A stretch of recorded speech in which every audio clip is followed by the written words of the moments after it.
Hello friends, welcome to legal case study. और अगर आपने अभी तक इस चैनल को सब्सक्राइब नहीं किया है तो जल्दी से सब्सक्राइब कर लीजिए, बिकॉज यहाँ पर आपको इम्पॉर्टेंट केस लॉ की डिटेल वीडियो मिल जाएगी और लॉ से रिलेटेड सारे इंपॉर्टेंट टॉपिक भी यहाँ पे आपको मिल जाएंगे। तो जल्दी से सब्सक्राइब कर लीजिए।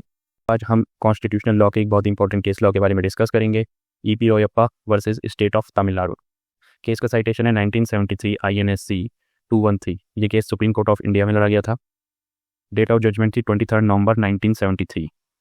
5 जजेस कॉन्स्टिट्यूशनल बेंच थी।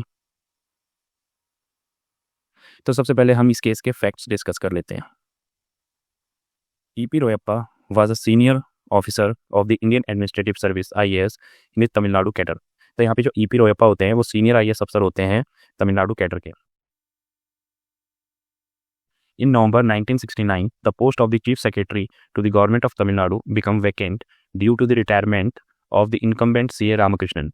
तो यहाँ पे नवंबर 1969 में जो चीफ सेक्रेटरी की पोस्ट होती है तमिलनाडु गवर्नमेंट में वो खाली हो रही होती है, क्योंकि उस टाइम के जो चीफ सेक्रेटरी होते हैं CA रामकृष्णन वो रिटायर हो रहे होते हैं 1969 नवंबर में।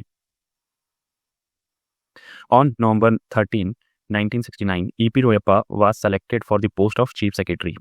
तो यहाँ पे नवंबर 13, 1969 को लगभग जो है जो ईपी रोयप्पा होते हैं, क्योंकि वो सीनियर मोस्ट ऑफिसर होते हैं तमिलनाडु गवर्नमेंट में, तो उनका नाम लगभग कंफर्म होता है चीफ सेक्रेटरी की पोस्ट के लिए।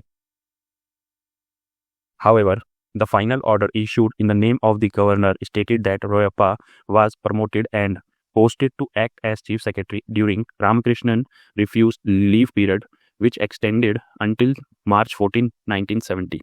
अब यहाँ पे होता क्या है कि जो फाइनल ऑर्डर आता है गवर्नर के नाम से, उसमें जो है ईपी रोयप्पा जो होते हैं उनको प्रमोटेड दिखाया जाता है और पोस्टेड दिखाया जाता है act as a chief secretary. मतलब वो चीफ सेक्रेटरी के जो है उस पर काम करेंगे, एक्ट करेंगे एज अ चीफ सेक्रेटरी, क्योंकि जो रामकृष्णन होते हैं उनके जो लीव पीरियड होता है वो रिफ्यूज़ कर दिया जाता है और जो उनका जो रिटायरमेंट होता है उसको जो है एक्सटेंड कर दिया, एक तरीके से उनके टेन्योर को एक्सटेंड कर दिया जाता है मार्च 14, 1970 तक। Consequently, Royappa's appointment was considered to be in an acting or officiating capacity, not a substantive appointment, as the post was not permanently vacant। अब ईपी जो रोयप्पा होते हैं उनका जो अपॉइंटमेंट होता है वो acting as a chief secretary के तौर पे होता है, क्योंकि वो जो ऑफिसेटिंग कैपेसिटी पे होते हैं, और सब्सटेंटिव अपॉइंटमेंट उनका ये नहीं होता है, क्योंकि वो जो पोस्ट होती है वो तो खाली हुई नहीं होती है। जो उस टाइम के जो चीफ सेक्रेटरी थे उनका जो टेन्योर था वो एक्सटेंड कर दिया जाता है, तो वो पोस्ट खाली हुई नहीं होती है। इन नवंबर 1969 the Tamil Nadu government created a temporary post of Deputy Chairman, State Planning Commission in the grade of the Chief Secretary and appointed Royappa to this post for 1 year।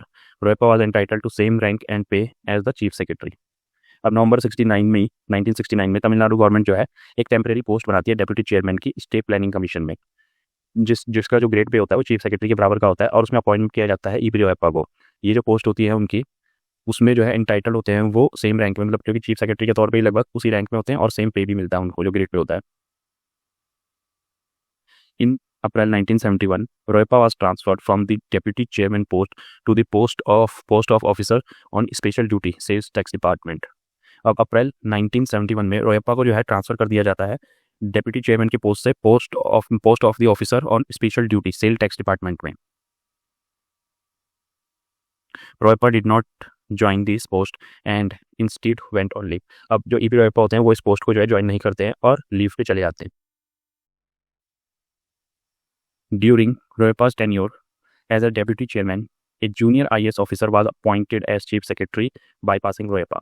अब इसी बीच में जो है जो डेप्यूटी चेयरमैन के पोस्ट पे जिस टाइम पे वो अपॉइंट थे, उसी टाइम पे जो है एक जूनियर ऑफिसर जो होते हैं IAS ऑफिसर, उनको जो है अपॉइंट कर दिया जाता है चीफ सेक्रेटरी तमिलनाडु गवर्नमेंट में, ईपी रोयप्पा को एक तरीके से बाईपास करके।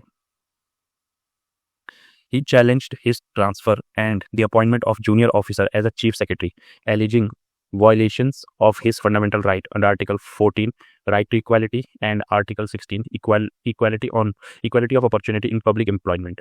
अब जब ईपी रोयप्पा जो होते हैं वो इस ट्रांसफर को, जो उनका ट्रांसफर किया जाता है सेल्स टैक्स डिपार्टमेंट के ऑफिसर के तौर पे, उसको चैलेंज कर देते हैं, और जो चीफ सेक्रेटरी का जो अपॉइंटमेंट किया जाता है जूनियर ऑफिसर का, उसको भी चैलेंज कर देते हैं, और ये कहते हैं कि उनके जो फंडामेंटल राइट है उनका वायलेशन हुआ है आर्टिकल 14 का, राइट टू इक्वालिटी का, और आर्टिकल 16 का जिसमें इक्वल अपॉर्चुनिटी की बात की गई है पब्लिक एम्प्लॉयमेंट में। तो हम इस केस के इशूज डिस्कस कर लेते हैं।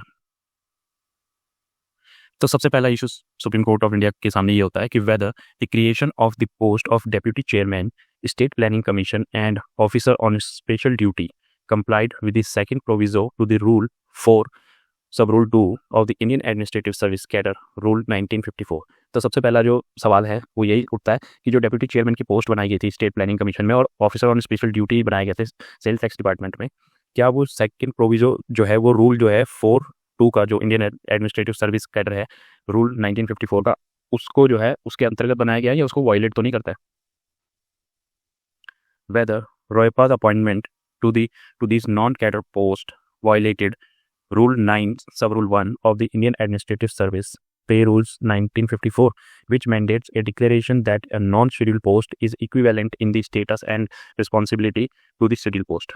अब दूसरा सवाल ये उठता है कि जो ये नॉन कैडर पोस्ट है क्या ये वायलेट तो नहीं करते रूल 9 Sub-Rule 1 को, इंडियन एडमिनिस्ट्रेटिव सर्विस रूल 1954 को, जिसमें ये कहा गया है कि जो इस तरीके की नॉन शेड्यूल पोस्ट है वो जो है इक्विवेलेंट होनी चाहिए। उसमें तभी जो है किसी भी आईएएस अफसर को रखा जा सकता है जब जो है वो इक्विवेलेंट हो उस स्टेटस के जो कि परमानेंट पोस्ट के बराबर हो और रिस्पॉन्सिबिलिटी भी जो है उनकी शेड्यूल पोस्ट के जैसी होनी चाहिए। उसे स्टेट गवर्नमेंट या फिर सेंट्रल गवर्नमेंट जो है ये नोटिफाई करे कि हाँ भाई ये जो टेम्प्रेरी पोस्ट बनाई है ये सेम उसी जो है शेड्यूल पोस्ट के ही बराबर जो है मानी जाएगी।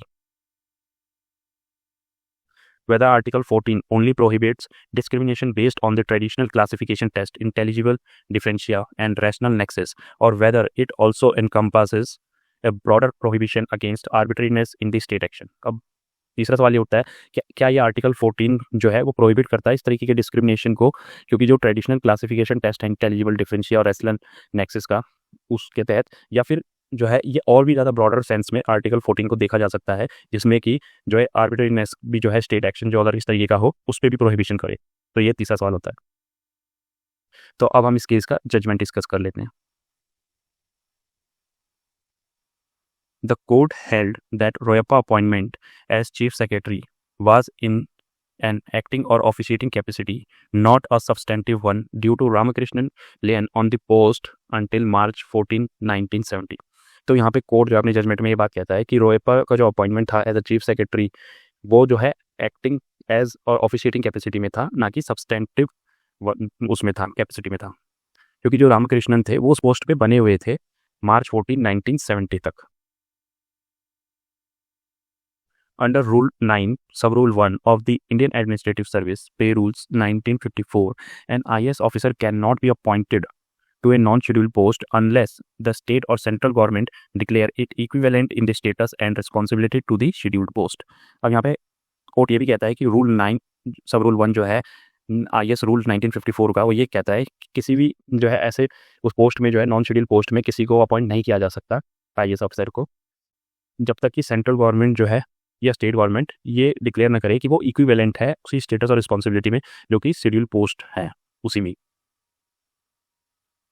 However, the court held that a mere violation of Rule 9(1) does not constitute an infringement of fundamental right under Article 14 or 16, as it a procedural irregularity rather than a constitutional violation। अब court यहाँ पे ये भी कहता है कि अगर इस तरीके का कोई वायलेशन हुआ है रूल 9 Sub-Rule 1 में तो उसका मतलब ये नहीं है कि किसी भी फंडामेंटल राइट्स का वायलेशन हो गया आर्टिकल 14 और 16 के तहत, बल्कि ये एक प्रोसीजरल इरेगुलरिटी हो सकती है जो कि कॉन्स्टिट्यूशनल वायलेशन नहीं है। The court dismissed Royappa's writ petition and held that Royappa's transfer did not violate Article 14 or Article 16, as there was no evidence of arbitrary discrimination or inequality in status। तो यहाँ पे court जो है वो dismiss कर देता है EP रोयप्पा की रिट पिटीशन और ये भी कहता है कि जो ट्रांसफ़र है वो उनका जो ट्रांसफ़र किया गया था वो वायलेट नहीं करता आर्टिकल 14 और आर्टिकल 16 को, क्योंकि इस तरीके का कोई भी एविडेंस नहीं मिला जिसमें कि कोई आर्बिट्ररी डिस्क्रिमिनेशन दिखाई दे या फिर इनइक्वालिटी दिखाई दे स्टेटस में। The appointment of a junior officer as chief secretary was justified as Royappa's appointment was not substantive and the government had the discretion to select officer based on administrative need। अब court यहाँ पे ये भी कहता है कि जो junior officer थे उनको चीफ सेक्रेटरी बनाया गया था वो सही था और जो रोयप्पा का अपॉइंटमेंट था वो सब्सटेंटिव नहीं था उस टाइम पे, और जो मतलब किस व्यक्ति को क्या पोस्ट देनी है चीफ सेक्रेटरी बनाना है या नहीं बनाना है वो जो गवर्नमेंट होती है स्टेट गवर्नमेंट उसका डिस्क्रिप्शन होता है, वो अपने तौर पर तय करेगी कि उसको एडमिनिस्ट्रेटिव नीड के हिसाब से किस ऑफिसर की कहाँ पर ज़रूरत है। तो अब हम देखते हैं कि ये पूरा केस जो है वो लैंडमार्क जजमेंट कैसे बना। Justice Bhagwati's opinion in the most celebrated aspect of the E.P. Royappa judgment as it introduced a new dimension to interpretation of Article 14. अब यहाँ पे इस जजमेंट को लिखते टाइम जो जस्टिस भगवती थे उन्होंने जो ओपिनियन दिया E.P. रोयप्पा के जजमेंट में, उसने जो है आर्टिकल 14 का जो इंटरप्रिटेशन थी, उसकी व्याख्या थी, उसको एक नए डायमेंशन पे ले गया, एक नए आयाम पे ले गया। क्योंकि इससे पहले जो है वो सिर्फ जो है रीजनेबल क्लासिफिकेशन और इंटेलिजिबल डिफरेंशिया तक ही जो है आर्टिकल 14 को जो है देखा जाता था, उसको इंटरप्रेट किया जाता था। बट इस जजमेंट के आने के बाद इंटरप्रिटेशन जो है वो और भी ज़्यादा वाइडर हो गई आर्टिकल 14 की। अब यहाँ पे जो है जस्टिस भगवती ने अपने जजमेंट में कहा कि equality is a dynamic concept with many aspect and dimension, and it cannot be cribbed, cabined and confined within the traditional or doctrinal limit. उनका ये कहना था कि जो इक्वालिटी है वही बहुत ही डायनेमिक कॉन्सेप्ट है और इसको जो है एक संकुचित और सीमित जो है एक बॉक्स के अंदर एक तरीके से कन्फाइन मतलब कि सीमित करके नहीं रखा जा सकता किसी भी ट्रेडिशनल जो है डॉक्ट्रिन होते हैं, जो नियम बने होते हैं उसके तहत। ये बहुत ही डायनेमिक है, ये अलग अलग तरीके से जो है इंटरप्रेट किया जा सकता है, इंटरप्रिटेशन इसकी की जा सकती है। From a positivistic point of view, equality is antithetic to arbitrariness. In fact, equality and arbitrariness are sworn enemies. उनका कहना था कि अगर इसे जो है पॉजिटिविस्टिक पॉइंट ऑफ व्यू से देखा जाए तो इक्वालिटी जो है विपरीत है हमेशा आर्बिट्रेरीनेस की, मतलब जहाँ पे इक्वालिटी होगी वहाँ पे आर्बिट्रेरीनेस नहीं हो सकती। और उनका कहना था कि जो इक्वालिटी और आर्बिट्रेरीनेस है वो एक दूसरे की दुश्मन है, सॉन एनिमीज हैं। On belong to the rule of law is a republic, while the other to the whim and caprice of an absolute monarch. उनका ये कहना था कि जो इक्वालिटी है वो रूल ऑफ लॉ को जो है के तहत होती है और वो हमेशा रिपब्लिक में होगी, और जो आर्बिट्रीनेस है वो एक तरीके से एब्सोल्यूट मोनार्क जो है उसको दर्शाती है। तो ये उनका जो है ओपिनियन था जस्टिस भगवती का।